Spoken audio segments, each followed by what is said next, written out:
आज हमारा पढ़ाई में मन नहीं लगता। क्यों नहीं लगता है? कारण बहुत सारे हैं, लेकिन हाँ, आज इस वीडियो को देखने के बाद आपका पढ़ाई में मन लगेगा, मैं ये नहीं कहूंगा। किताब अपने आप खोलोगे, अपने आप किताब खुलेगी और पढ़ाई में मन तो छोड़ो, दिल, दिमाग, फेफड़े, आत्मा, केकड़े फेकड़े सब लगेंगे। अब बात ही ऐसी बोलने वाला हूं। शुरू करने से पहले आपको अपना परिचय दे देता हूं। मेरा नाम कुमार सर है और ये नाम आप ही लोगों के प्यार से आप ही लोगों ने रखा है।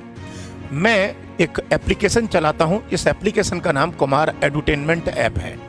इस एप्लीकेशन पर कोई भी वनडे एग्जाम की कंपटीशन की तैयारी मात्र 100 रुपए से लेकर 200 रुपए में कराई जाती है।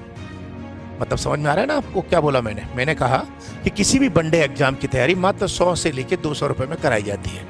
जैसे अभी आरआरबी ग्रुप डी की वैकेंसी आ रही है, उसकी तैयारी हो रही है कितने में? 118 रुपए में। एसबीआई के क्लर्कल पोस्ट के लिए वैकेंसी आ चुकी है, उसकी तैयारी हो रही है 199 में। ऐसी एफसीआई की आ रही है, उसकी भी हो रही है 118। सब कुछ, यहाँ तक कि इंग्लिश भी सिखाई जाती है मात्र 118 में। तो अगर आपको या आपके आसपास किसी को या आपके दोस्त, रिश्तेदार, भाई बहन किसी को भी अगर किसी कंपटीशन की तैयारी करना हो या अपना कैरियर को बनाना हो तो Kumar edutainment app Google play store पर सर्च करके डाउनलोड कर लीजिएगा। चलिए अब शुरू करते हैं। देखिए, पढ़ाई में मन नहीं लगता, उसके पीछे एक कारण है बहुत बड़ा। वो है कारण है सिर्फ एक ही शब्द है, बस एक ही शब्द बोलूंगा, बस उसके अलावा दूसरा शब्द नहीं बोलूंगा। वो शब्द है ये इंटरेस्ट। हिंदी में बोलते हैं रुचि।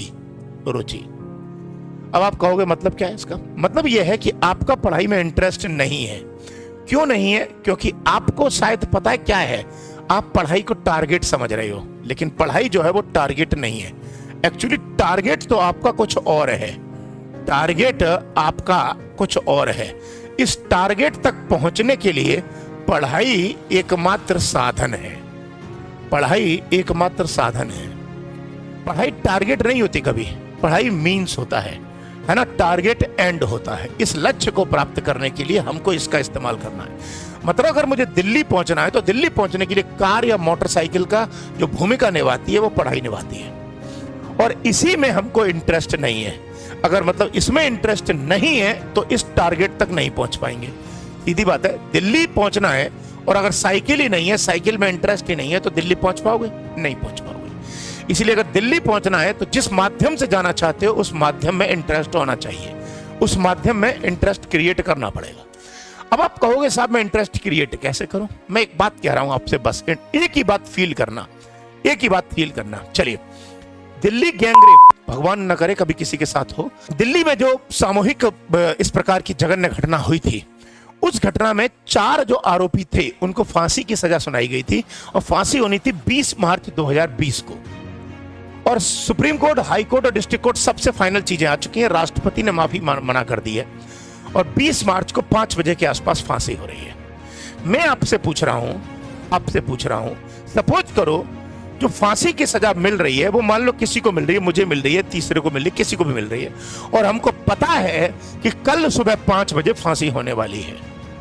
मैं आपसे यह पूछ रहा हूं कि अगर मुझे मालूम है कि कल सुबह 5 बजे फांसी होने वाली है और अभी रात के 8 बज रहे हैं, तो रात के 8 बजे से सुबह के 5 बजे तक लगभग करीब टाइम है 7, 8, 9 घंटे का। मैं कह रहा हूं कि क्या 9 घंटे उस बंदे को जिसको फांसी होने वाली है नींद आएगी? नहीं। नींद आएगी? नहीं। कोई ये कहे हाँ आएगी, पॉसिबल ही नहीं है। इंसान के पैर काम करना बंद कर देते हैं। जब पवन जल्लाद जब उनको फांसी के घेरे तक ले गया था ना, तो वो चला नहीं जा रहा था उन चारों पर, वो उसको घसीटते हुए ले पहुंचा था वहां तक। क्यों? क्योंकि उनको मालूम है कि हमारी जान जा रही है, हमारी जिंदगी का आखिरी क्षण है। फील करो इस वक्त, फील, आखिरी क्षण है। जब इंसान का आखिरी क्षण होता है तो वो कुछ भी करने को गुजर जाता है। मुझे मालूम है कि मैं 2 घंटे बाद मरने वाला हूं, तो मैं 2 घंटे में वो सब कर सकता हूं जो जिंदगी में मैंने नहीं किया। बस आपको यही करना है। अगर आपका पढ़ाई में मन नहीं लगता तो आप ये बात ध्यान रखो कि आपके पास बस यही समय बचा हुआ है। आपका समय धीरे धीरे मुट्ठी से निकलता जा रहा है। एक मुट्ठी में रेत ले लेना, रेत, बालू, रेत ले लेना और मुट्ठी को ऐसे कर देना, मालूम भी नहीं चलेगा मुट्ठी से रेत कब निकल गया।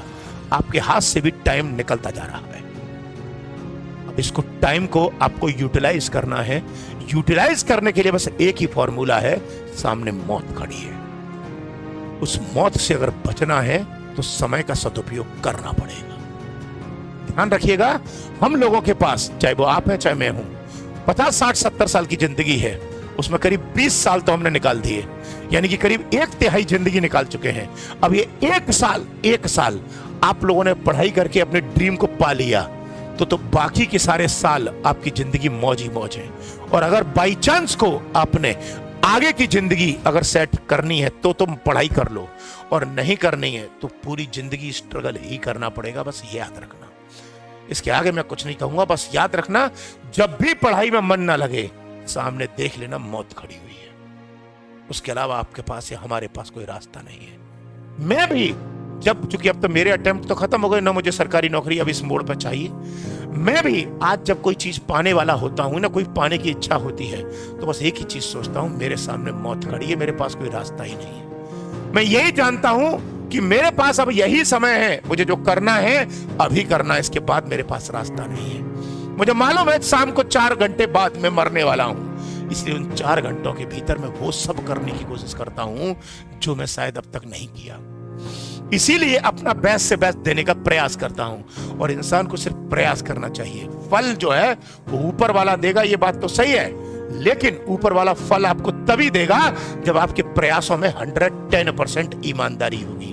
क्योंकि भगवान भी कहता है कि तू ईमानदारी से प्रयास कर, तुझे फल मैं तभी दूंगा जब तू ईमानदारी से प्रयास करेगा। जल्द मिलूंगा, फिर मिलूंगा, तब तक के लिए जय हिंद।